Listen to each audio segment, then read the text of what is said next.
Hello বন্ধুরা, কেমন আছেন সবাই? আশা করছি সবাই অনেক বেশি ভালো আছেন। আমিও ভালো আছি। দেখুন বন্ধুরা, আজকে আমি মুরগির ডানা নিয়ে নিয়েছি। এই ডানা দিয়ে আজকে আমি চিকেন ললিপপ তৈরি করে দেখাবো। এই ডানা থেকেই চিকেন ললিপপ ভালো হয় আর করতে অনেকটা সুবিধা হয়। এই ডানাগুলো কেটে আমি চিকেন ললিপপ তৈরি করব। আমি একটা ডানা আপনাদের কেটে দেখাবো। বন্ধুরা, এই মাঝখানে যে হাড়টা আছে আমি এভাবে ছুরি দিয়ে কেটে নেব। এটা কেটে নিয়েছি। আর এই মাংসটা আমি ছাড়িয়ে নিচে ঝুলিয়ে দেবো।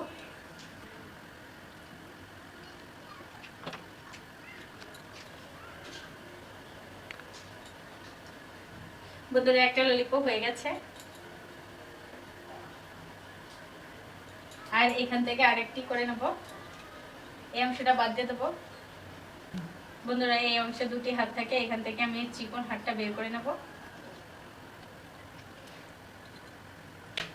একটু কেটে নিয়েছি।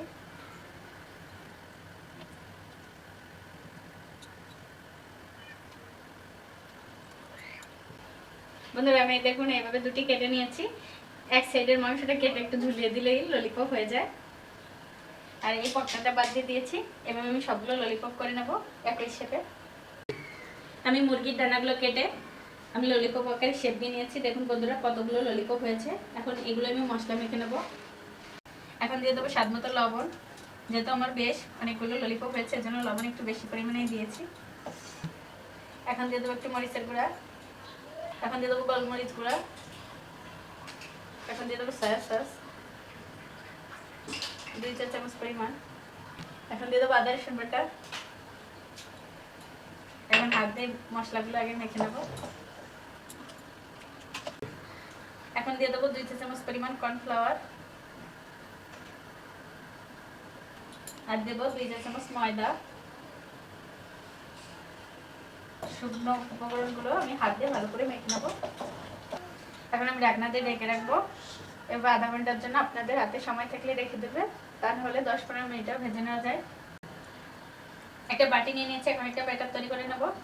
2-4 চামচ কর্নফ্লাওয়ার, 1 চা চামচ ময়দা, একটা ডিম দিয়ে দেবো, একটু শুকনো মরিচের গুঁড়ি দিয়ে দেবো। সবগুলো শুকনো উপকরণ মিশিয়ে নেব।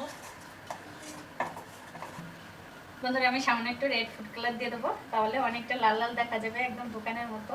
আপনাদের হাতের কাছে যদি না থাকে তাহলে দেওয়ার দরকার নেই, এটা না দিলেও চলবে। বন্ধুরা, আমি ব্যাটারে কিন্তু লবণ দিই নাই, কারণ আমি চিকেন ললিপপে অনেকটা লবণ দিয়ে দিয়েছিলাম একটু বেশি পরিমাণে, এর জন্য এখন আর আমি ব্যাটারে লবণ দেবো না। আমি কড়াইতে তেল দিয়ে ভালো করে গরম করে নিয়েছি। এখন একটা ললিপপ এভাবে ব্যাটারে ডুবিয়ে ভালো করে ভেজে নেব।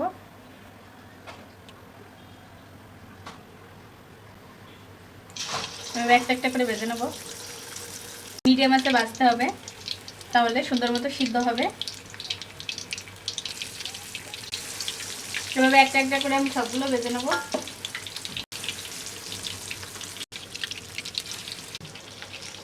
আমি চিকেন ললিপপগুলো উল্টে পাল্টে নিয়েছি। আমি একটু লাল লাল করে ভেজে নেব।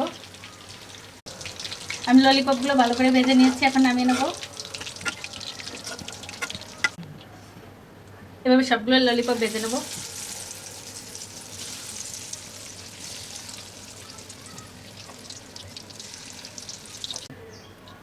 আমি ললিপপ ভাজে তেলটা একটু কমিয়ে নিয়েছি। এখন দিয়ে দেবো রসুন কুচি আর আদা থেতো।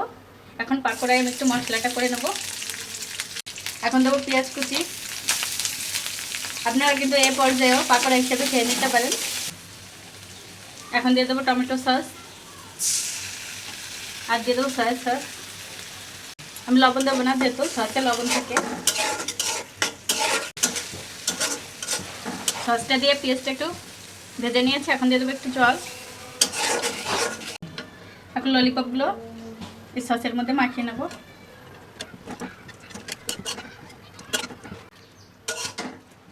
এভাবে সস দিয়ে মাখিয়ে নেব। আমার মাখানো হয়ে গেছে, এখন আমি নামিয়ে নেব। বন্ধুরা, আমি সবগুলো ললিপপ ভেজে নিয়েছি। দেখুন বন্ধুরা, কত সুন্দর কালারও এসেছে।